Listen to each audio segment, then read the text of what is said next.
jeung kadaharan makanan kan kieu ungkapan lamun bulan Ramadan teh nya barokah cenah gitu. Ya buktina naon loba dahareun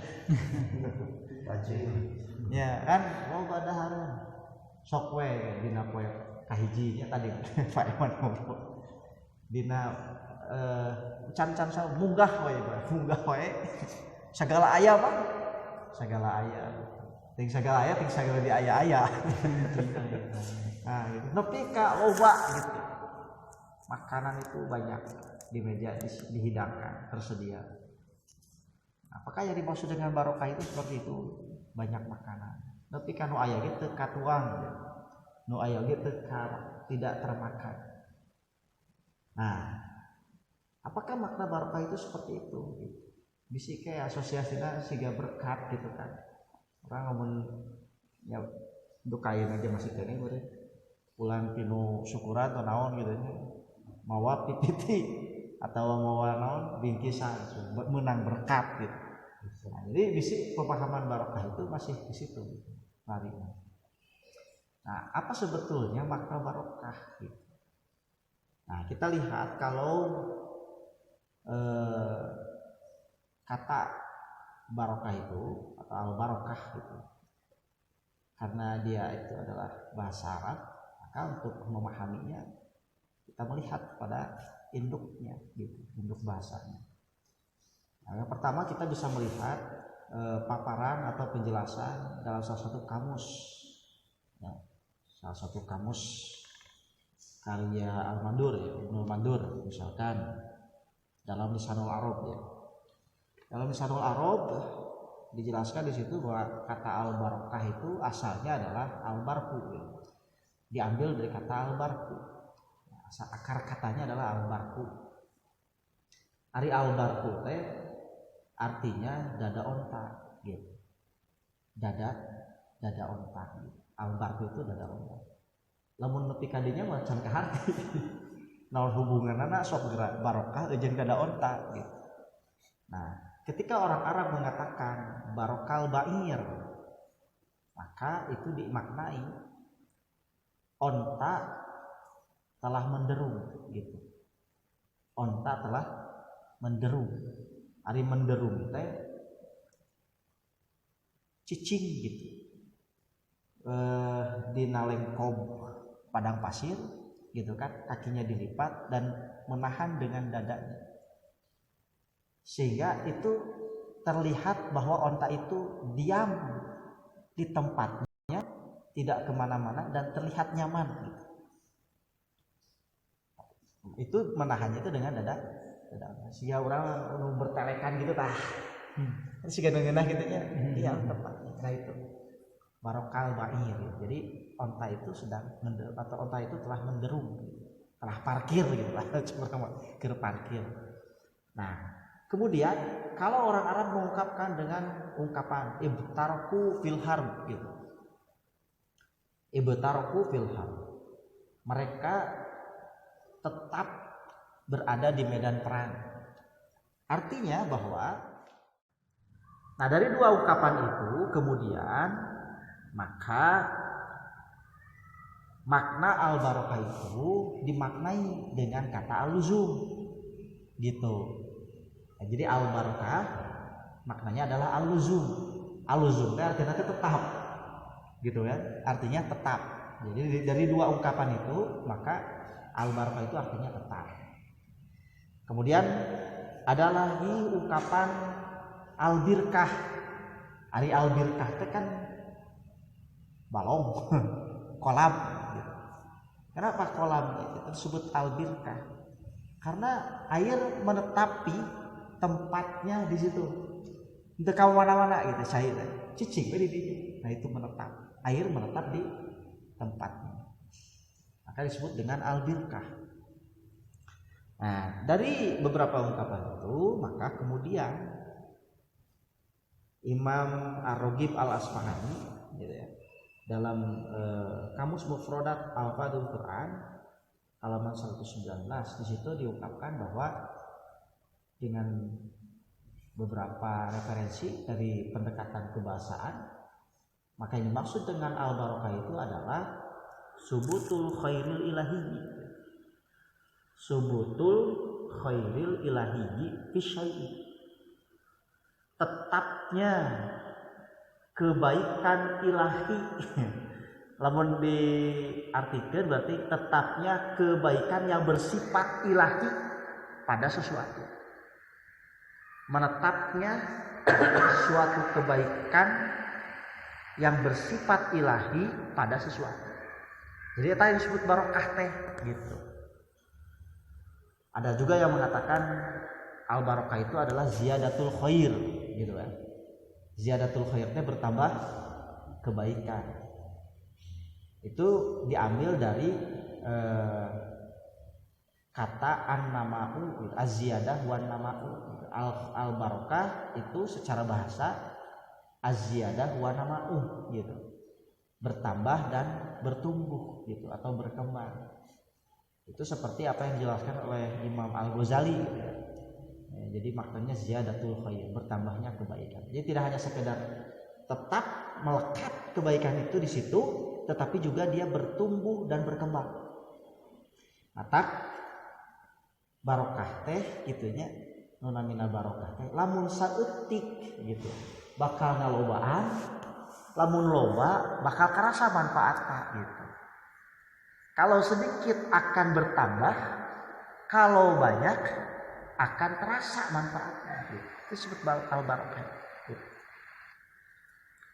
Nah, nanti ada kaitan dengan makna misalkan syukur gitu ya. Nah, kaitan dengan makna syukur. Di surat Ibrahim gitu kan, la in syakartum lazidannakum gitu. Kalau kamu bersyukur, nah gitu kan, la in syakartum lazidannakum, maka pasti aku akan tambah. Jadi lamun kurang syukur, maka akan ditambah gitu kan kebaikan itu gitu. Sering diartikan nikmat gitulah tuh. Nah, hakikatnya bahwa yang dimaksud dengan al-barakah itu adalah kebaikan. Kebaikan yang bersifat ilahiyah. Jadi bukan yang sifatnya banyak atau sedikitnya. Lamun makanan misalnya, makanan itu yang disebut barokah itu banyaknya atau sedikitnya gitu kan. Sedikit mungkinnya disebut barokah ya. Anu biasa disebut barokah tadi gitu. Lobana makanan gitu kan. Oh, iya benar Ramadan teh banyak makanan gitu seperti itu. Nah, kalau dalam konteks makna al-barakah seperti yang dijelaskan oleh Ar-Raghib Al-Asfahani bukan itu. Tetapi kalau makanan itu berarti yang disebut dengan barakah itu tetapnya kebaikan yang bersifat ilahi pada makanan itu. Jadi yang disebut barokah pada makanan itu adalah tetapnya tetapnya kebaikan yang bersifat ilahi pada makanan itu. Lamun teu aya kebaikan di makanan eta disebut barokah sanes gitu. Disebut barokah mah tetapnya kebaikan yang bersifat ilahi gitu, yang menempel pada makanan itu. Berarti bukan banyak atau sedikitnya. Banyak makanan, tapi makanan teh kapiceun. Terus dituang oge lain kalah sehat, ngadon gering. Geus gering teu bisa ibadah. Kajen bisa jadi penguat, lain dipakai ibadah tapi dipakai maksiat. Maka yang seperti itu makanan itu tidak mengandung kebarokahan. Tapi yang maksud dengan kebarokahan itu makanan yang meskipun sedikit gitu.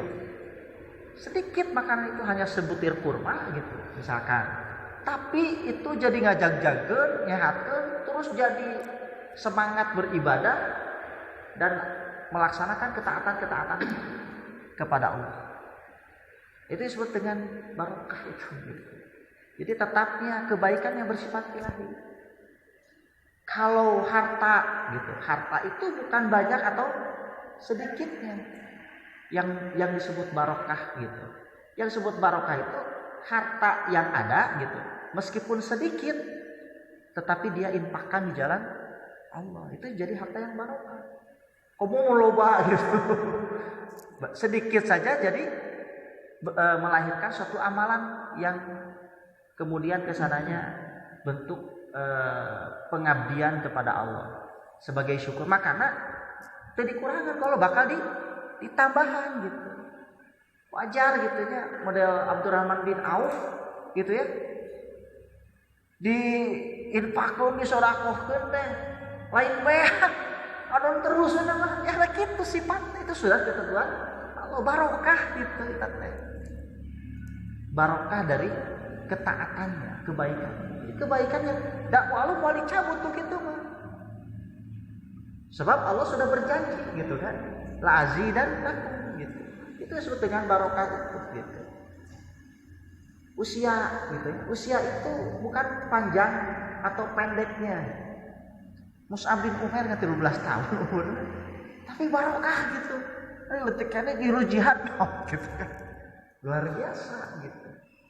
Ayo umurnya panjang lebih ke 100 tahun gitu. Gitu. Itu kan barokah gitu. Bukan panjang atau pendeknya. Ayo panjang umur ge amun seluruh hidupnya maksiat. Nauzubillah gitu. Tidak barokah umurnya. Kesehatan bisa jadi barokah, sakit pun bahkan bisa jadi barokah. Nah, gede bisa jadi barokah. Atau contohnya Nabi Ayub. Nabi Ayub itu cukup lama gitu kan menderita sakit gitu. Tapi sakitnya itu jadi barokah gitu. Sabab gering nate ngalahirkeun kataatan ka Allah. Lain putus asa atau naon deui? Ambek-ambek. Jadi maksiat ngarasula. Itu. Jadi tidak sabar.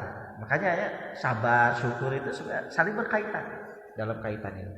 Nah, jadi itu yang dimaksud dengan barokah itu gitu. Seperti apa yang disampaikan oleh Ar-Raghib Al-Asfahani. Di barokah itu adalah tetapnya kebaikan yang bersifat ilahi pada sesuatu gitu. Dan itu kaitannya adalah dengan kebaikan dan ketaatan gitu. Ini barokah teh kahadean. Makanya Imam An-Nawawi mengatakan bahwa yang dimaksud dengan barokah itu hampir sama ungkapannya, cuma ditambah di situ subutul khair wa ziyadatuh gitu. Tetapnya kebaikan dan bertambah gitu kebaikan. Nah, selanjutnya bila mana kita mengaitkan dengan firman Allah gitu ya. Surat hadis Rasulullah gitu ya, yang tadi bahwa Rasulullah mengatakan qad ja'akum syahrul Ramadan. Sungguh telah datang pada kalian bulan Ramadan. Syahrun mubarakun, di mana beliau mengungkapkan bahwa bulan Ramadan itu adalah bulan penuh barokah gitu. Nah, lalu bila kita memaknai kata barokah itu dengan literatur yang kita dapatkan dari kamus gitu ya, dan juga penjelasan para ulama ahli bahasa tentang kata barokah, maka di situ akan tampak gitu ya, jelas makna yang dimaksud dengan al-barokah itu. Jadi yang dimaksud dengan al-barokah dalam Ramadan gitu ya, keberkahan Ramadan itu bukan pada banyaknya makanan gitu, tetapi dijelaskan oleh Rasulullah dengan pernyataan berikutnya gitu. Nah, di mana Rasulullah menjelaskan dalam hadis itu gitu ya. Yang pertama, yang disebut dengan barokah itu adalah teka tingali berdiri dekat atas. Oh, palingan teka tingali tibalik. Ini. Ibtaradallahu alaikum siyamahu. Ibtaradallahu alaikum siyamahu. Bulan Ramadan itu disebut syahrul mubarakun karena yang pertama ibtaradallahu alaikum siyamahu, di mana pada bulan itu Allah telah mewajibkan bagi kamu melaksanakan ibadah saum. Jadi disebut barokah Ramadan lantaran Allah geus ngawajibkeun ka urang ibadah saum. Berarti yang barokah itu bukan bulannya. Kali ini yang barokah itu bukan bulannya, dan bulan sarua itu bulan-bulan sanes gitu. Tapi yang menjadi istimewa itu karena di situ ada pembawa barokah gitu, yaitu ibadah saum. Jadi ibadah saum Pak, matak mau barokah itu. Da sok sanajan urang asup dina bulan Ramadan tapi urang teu saum bakal menang barokah moal. Gitu. Moal kan komo gitunya sapopoena ngan maksiat di bulan Ramadan teh. Saum teu gitunya, salat teu. Kacida moal menang barokah. Dan sebut barokah teh justru lantaran ngalaksanakeun ibadah saum gitu. Di situ yang maksud dengan barokah itu gitu. Jadi Allah telah mewajibkan kepada kalian saum. Kenapa dalam saum itu ada barokah? Ya karena banyak sekali dalam ibadah saum itu kebaikan-kebaikan. Dan ada satu keistimewaan gitu. Bahwa kenapa ibadah saum itu diperintahkan oleh Allah dengan menggunakan tuntutan panggilan yang khusus gitu. Memang dalam setiap panggilan tuntutan beribadah Allah menggunakan kalimat-kalimat yang berbeda gitu.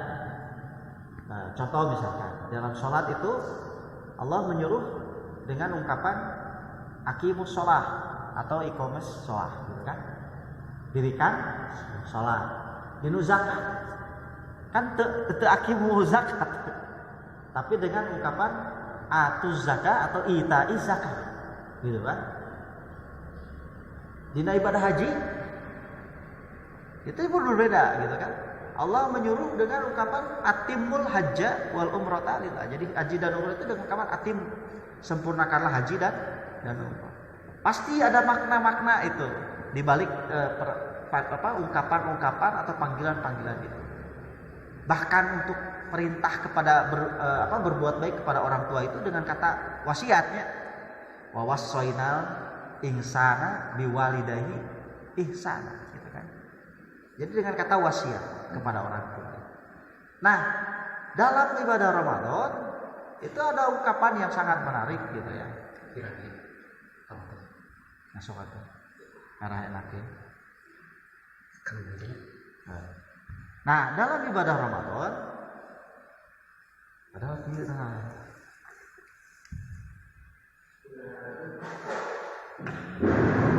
ya.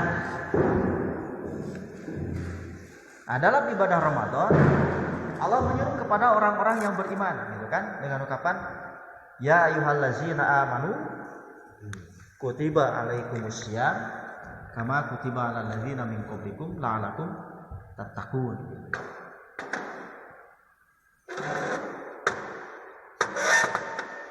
Eish. Bisa. Ya.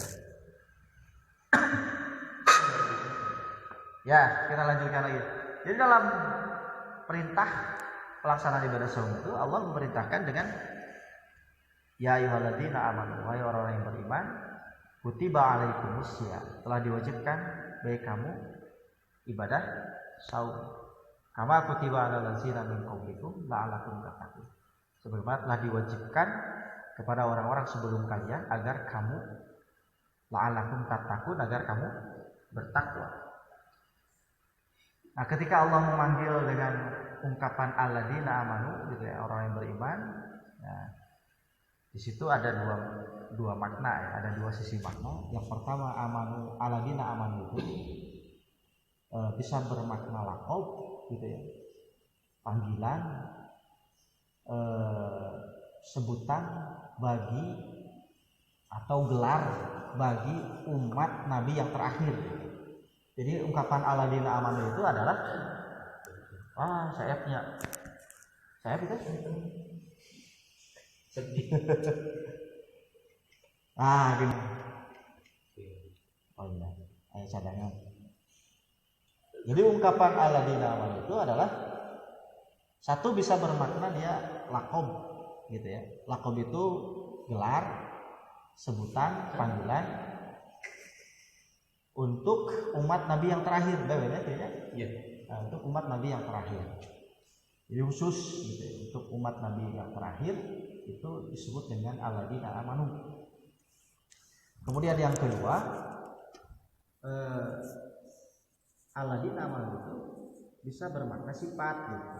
Bisa bermakna sifat, yaitu kalau dipanggil ya ayyuhalladzina amanu, wahai orang-orang yang beriman, wahai orang-orang yang mensifati dirinya dengan keimanan. Bisa dilakukan.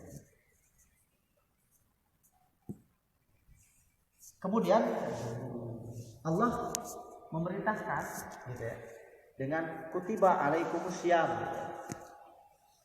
Kutiba alaikumusiyam, telah ditetapkan bagi kamu untuk melaksanakan ibadah saum. Arif sholatku akimus sholat gitu ya, zakat atuz zakah, kemudian apalagi haji dengan atimul haji wal umroh gitu. Ari ieu dengan kata kutiba gitu. Nah, sebetulnya apa gitu ya makna dari kata kutiba itu. Nah, kalau kita melihat akar kata dari kata kutiba itu adalah al-katbu gitu ya. Kutiba itu akar katanya adalah al-katbu. Ari al-katbu itu artinya dommu adimi ila adimi bil khiyatati. Yang dimaksud dengan al-katbu itu adalah menghimpun atau menyatukan lembaran satu kulit gitu dengan kulit yang lain bil khiyatah, dengan menjahit. Jadi aya lembaran kulit, dia kulit terus dijahit hijikeun. Itu disebut dengan al-katbu. Nah, bisa juga bermakna al-katbu itu adalah menghimpun huruf demi huruf, merangkai satu huruf dengan huruf yang lain sehingga menjadi susunan satu kata, satu kalimat yang lebih bermakna. Nah, kalau makna yang kedua ini mirip dengan Ramadan, dengan saum gitu ya, dengan ibadah saum Ramadan. Kenapa diperintah untuk melaksanakan ibadah saum Ramadan itu dengan kata kutiba gitu? Artinya bahwa ibadah saum itu mampu menghimpun ibadah-ibadah yang lain, sehingga ibadah-ibadah itu menjadi satu kesatuan yang utuh dan bahkan lebih bernilai dan lebih bermakna gitu. Kalau ibadah-ibadah yang lain itu tersendiri gitu. Contoh misalkan sholat, sodakoh gitu kan, itu tersendiri. Bisa tuh orang sholat dari sodakoh atau sodakoh dari sholat, bisa kan? Bisa. Tapi ketika kita sedang saum,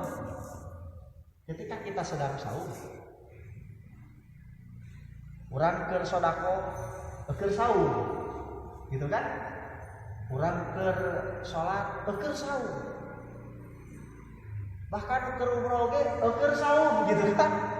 Sehingga ibadah-ibadah itu menjadi lebih bernilai. Karena apa? Karena saumnya itu, gitu. Nah, makanya kenapa saum itu menjadi sesuatu yang istimewa gitu, dan disebut sebagai barokah. Jadi lain kumpulanna barokahnya, tapi lantaran ibadah saum. Karena ibadah saum itu mampu merangkai ibadah-ibadah yang lain sehingga ibadah-ibadah yang itu bisa lebih bernilai, lebih bermakna. Sholat di luar bulan Ramadan mungkin nilainya gitu aja ya paling tinggi berapa derajat, 27 derajat.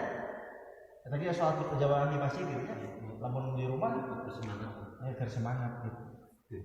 Sedekah kok Allah bisa dibalas 100 sampai 700 kali gitu kan ya, berdasarkan firman Allah dalam surah Al-Baqarah itu. Tapi di bulan Ramadan gitu kan, eta mah kumaha Allah, pahala ganjaran itu bisa berlipat-lipat gitu. Nah itu gitu hebatnya itu. Saum Ramadan itu adalah sebagai keberkahan yang diturunkan Allah di bulan Ramadan.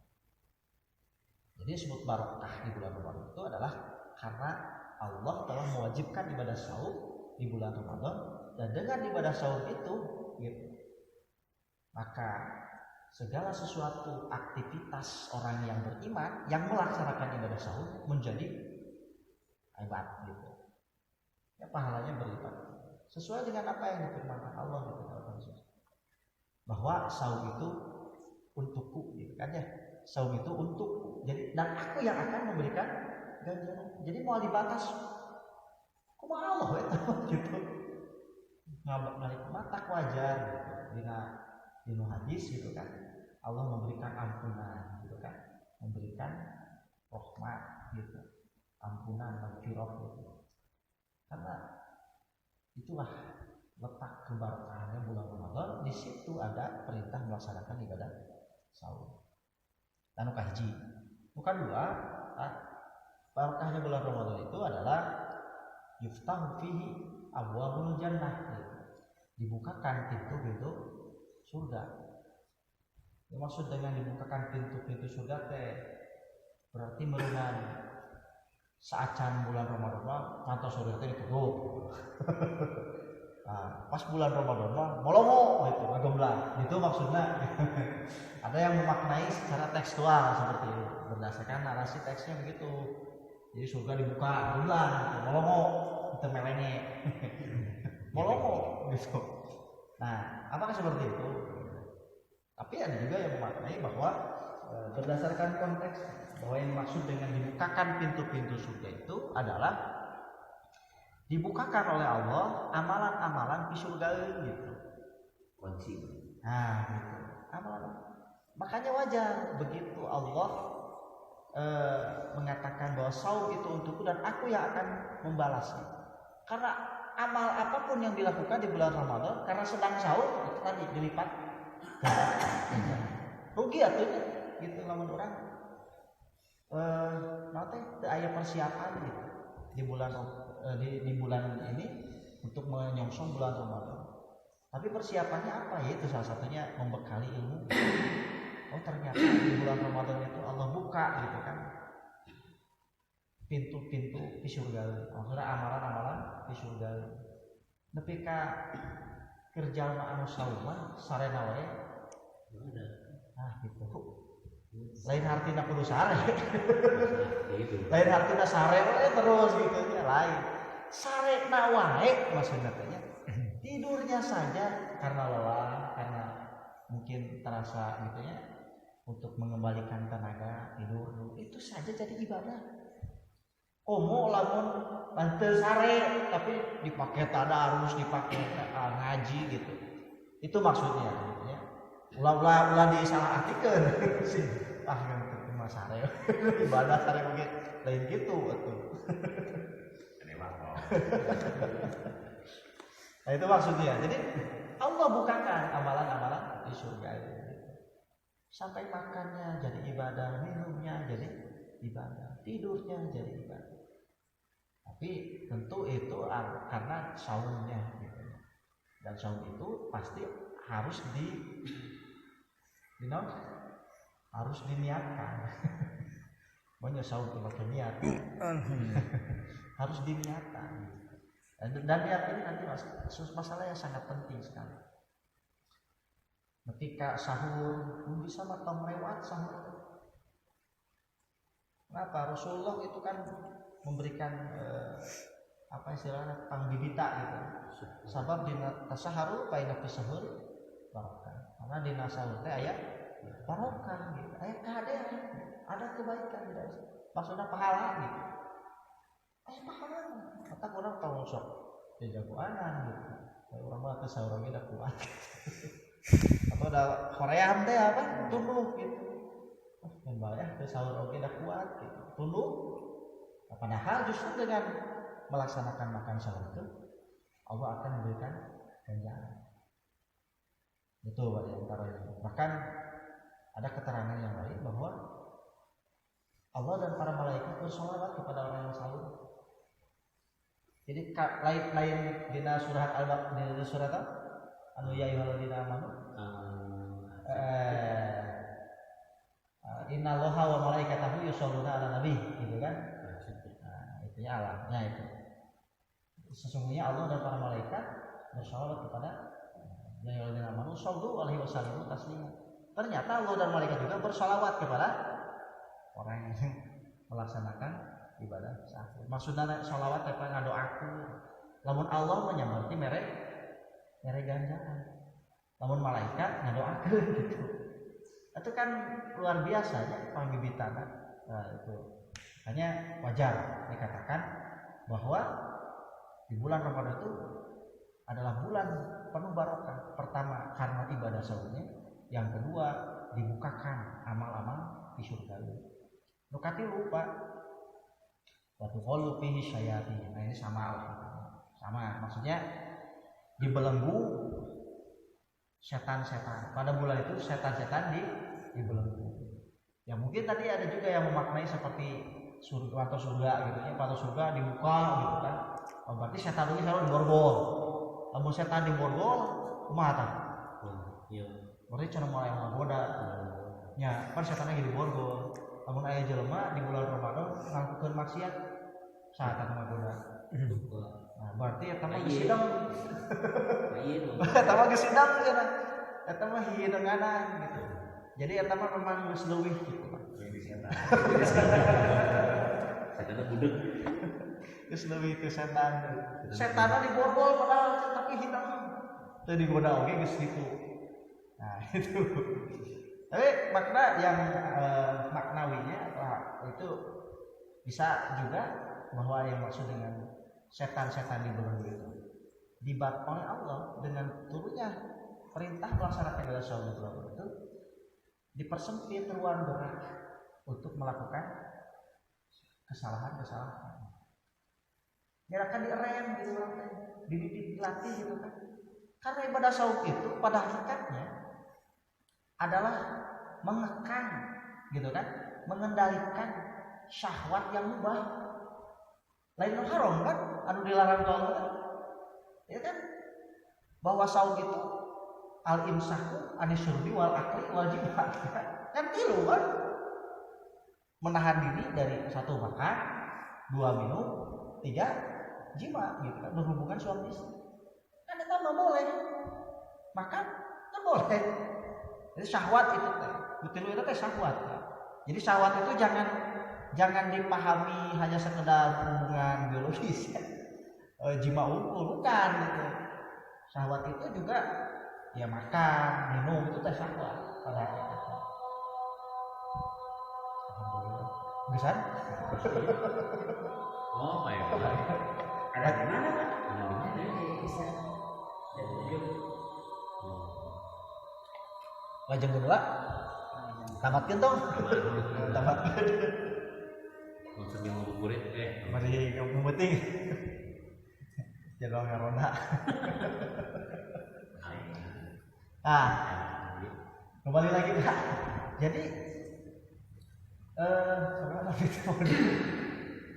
sebenarnya di belenggu setan itu dalam makna yang majazinya adalah dipersempitnya ruang gerak beramal bisa beramal setan gitu. Beramal setan. Karena dengan ibadah saum itu kembali tadi bahwa ibadah saum itu pada hakikatnya adalah mengendalikan syahwat yang boleh, syahwat yang mubah. Sehingga dengan yang boleh saja kita bisa mengendalikan diri. Komo meureun gitu. Dengan syahwat-syahwat yang haram. Kalau menurut syahwat yang mubah berarti ya syahwat yang haram. Gitu kan? Ya tadi makan makanan yang tidak halal gitu kan, hasil korupsi, hasil maling gitu kan, atau merebut dengan cara yang dolim, atau ya mungkin kalau ini berhubungan badan atau jima dengan sesuatu yang haram, jinah dan sebagainya. Ini yang boleh-boleh saja itu dikekang, dikendalikan, bisa gitu. Karena dengan saum itu, aduh sih batal. Padahal itu kan sebenarnya ya sesatiranya ya. Tapi itu dampaknya, efeknya luar biasa. Nah, tapi masalahnya kan di bulan Ramadan anggapnya aya gitu anu masih keneh maksiat. Siga anu salat atau Pak salat teh kan sifat daripada sholat itu, kata Allah, inna sholata tanha anil fahsya'i wal munkar. Sesungguhnya sholat itu adalah mencegah, gitu kan, mencegah kamu dari berbuat fahsya dan munkar, mencegah kamu dari perbuatan keji dan munkar. Tapi da eta antara dengan contohnya Jumatan, gitu kan, bari Jumatan aja leungit sedang gitu. Itu kunaon gitu, sholat nate berarti patukar lah. patukar atau kumaha gitu. Nah, gitu. Rajin sholat, rajin ke masjid, tapi masih kena korupsi gitu kan di kantornya. Itu ya ada apa sih? Sholat kan salah, atau saumnya yang salah gitu, orang saum gitu. Korupsinya dilarang. Hah?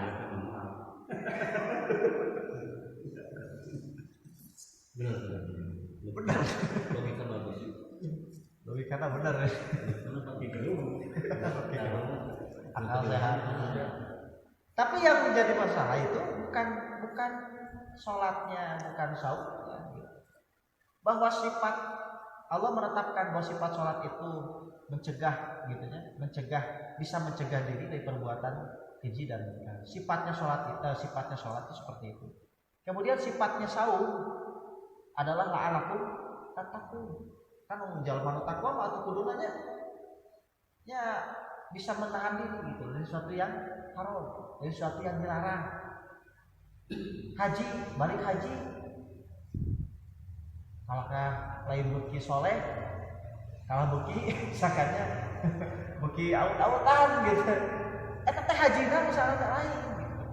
Yang salah itu pada dirinya sendiri, pada orang itu sendiri. Kan kieu Pak, seperti ini ilustrasinya gitu. Gula itu kan rasanya manis. Ya. Gula itu rasanya manis, semua sepakat. Rasanya gula itu manis, tapi hiji waktu Pak. Satu waktu ada orang yang tidak bisa merasakan manisnya gula. Ya. Covid, diabetes, corona. Ya berarti kunaon kan. Lain gula nu teu amis, tapi ya orang itu ada masalah dengan orang. Garam teh asin, hiji waktu aya jelema teu bisa ngarasakeun asin garam. Bukan garam yang tidak asin, tapi ada sesuatu, ada masalah pada orang itu. Ada tinaletan. Ada sesuatu di lidahnya, ya gering lah gitu. Nah begitu pun gitu, orang yang sholatnya pengaruh gitu, saumnya pengaruh, bukan sholatnya yang bermasalah, bukan saumnya, tapi orang itu yang bermasalah gitu. Ayah yang betul nih banyak, ayah jauh, umroh gitu. Dan ngadongeng nanti kieu, uin umroh kieu ngadongeng nanti. Batur mah cenanya di payunan Ka'bah teh careureum. Terus cenah kumaha gitu perasaan. Abi mah biasa-biasa sampai aya naon. Nah gitu tah. Ada apa sebetulnya? Bisi gitu. Aya naon gitu. Wati hatena teu maksud. Nah bener satu. Kudu nama ceurik. Ya gitu. Salah satunya. Jadi bukan masalah pada Islamnya, bukan pada ajaran Islamnya, bukan pada sholatnya, bukan pada saum, bukan pada zakatnya, tapi pada orangnya gitu. Kalau tidak berdampak dalam kehidupan. Itu Pak diantaranya. Jadi yang ketiga, di belenggunya setan itu harus berbentuk barokah. Dan yang terakhir Pak, yang keempat, yang maksud dengan barokah Ramadan itu adalah fihi lailatul khairun min alfi syahr. Pada bulan Ramadan itu ada satu malam yang nilainya lebih baik daripada 1000 bulan. Lebih baik daripada 1000 orang. Umur tak aya 1000 bulan. 1000 bulan seberapa tahun?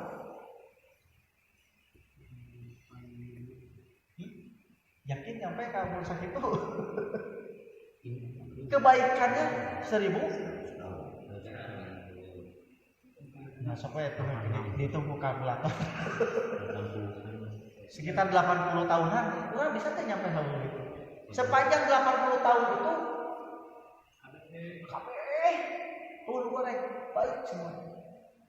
Ini disebutkan khairun min alfi syahr. 1000 bulan itu. mata wajar atuh gitu nya. Lamun urang bisa dinama nanti menang anugerah, menang barokah eta luar biasa.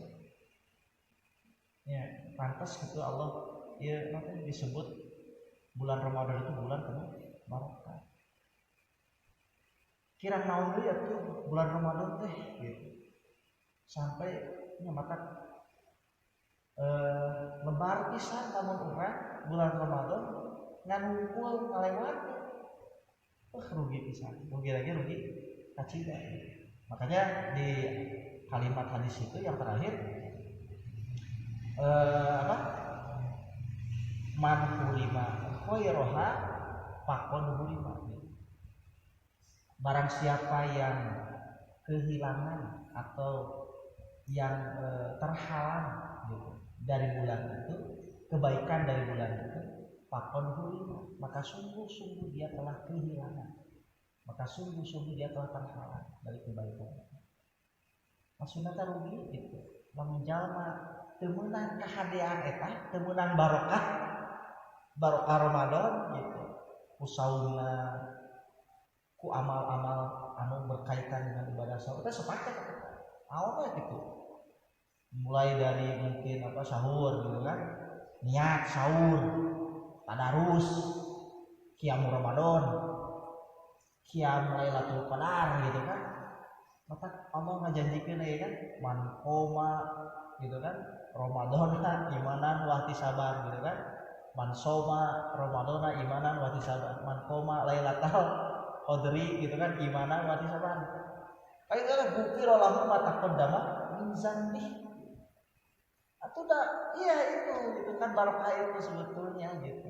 Kita mendapatkan anugerah pengampunan dari Allah. Kesempatannya dibuka pisan seluas-luasnya selebar-lebarnya di bulan Ramadan. Makanya rugi pisan kan gitu.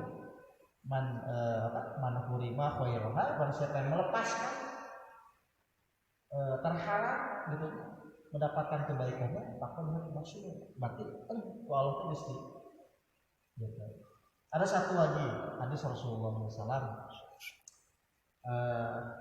kata Rasulullah, rohima anku rojulin gitu. Rohima anku rojulin, jatuh tersungkur hidung seseorang ke tanah.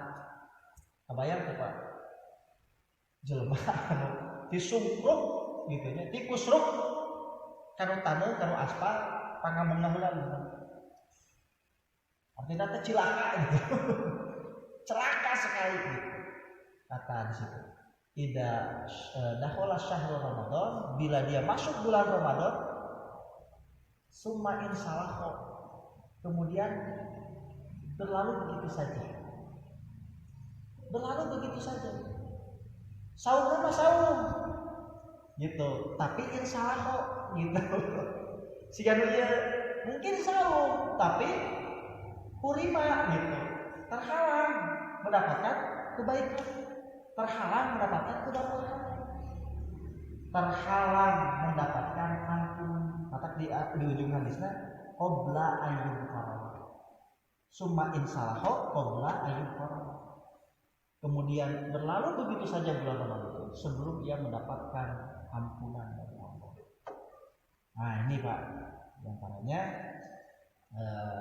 semacam targhib dan tarhib gitu ya, untuk menyongsong bulan Ramadan. Mudah-mudahan kita diberikan oleh Allah usia umur tidak terang ya, soalnya aja 2 dintenan deui lah, 2 dinten kirang 2 dinten ya kirang langkung 2 dinten mungkin dinten menuju waktu Allah di pasihan masih pernah bertanda. Berarti persiapan kita apa sungguh-sungguh Pak dina ngalaksanakeun ibadah di bulan Ramadan. Sing pokoknya pinuhan itu aktivitas urang teh amal-amal salat lebar. Ulah dipake anu kepararung gitu nya, anu teu manfaat gitu bisa mubazir gitu nya. Makanya gini, ada juga ini kan nanti malam ada qaul zur gitu kan, barang siapa yang tidak meninggalkan berbuat kebodohan. Maksud kebodohan di situ ya macam-macamnya, al-jahlah di situ. Yang bisa saja mungkin dia melakukan hal-hal yang mubah gitu kan. melakukan sesuatu yang kurang manfaat, misi ya ngabuburit tapi diisina dengan sesuatu yang justru malah bukan melahirkan pahala tapi justru menghilangkan atau merusak nilai daripada ibadah saum. Ngabuburit tapi cuci mata misalkan nongkrong. Jadi mata tuh jadi tersaum, saumnya mah mulut dan perut saja gitu udah satu kebodohan. Atau pasea gitu kan ngaruti gitu ngajak ribut aja. Ngabuburit tapi agak ribut gitu.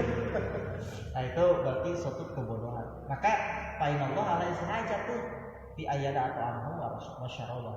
Maka Allah tidak butuh dari orang itu pekerjaan meninggalkan makan dan artinya makan sekali lagi untuk menyongsong bulan segala aktivitas di bulan Ramadan itu dengan amal-amal soleh. Gitu. Pokoknya padakan gitu ya bulan Ramadan itu dengan amalan-amalan kebaikan. Insya Allah bulan Ramadan itu akan menjadi syahrul mubarakun bagi kita. Itu yang Qauli hada astagfirullah wa atubu. Assalamualaikum warahmatullahi wabarakatuh. Waalaikumsalam.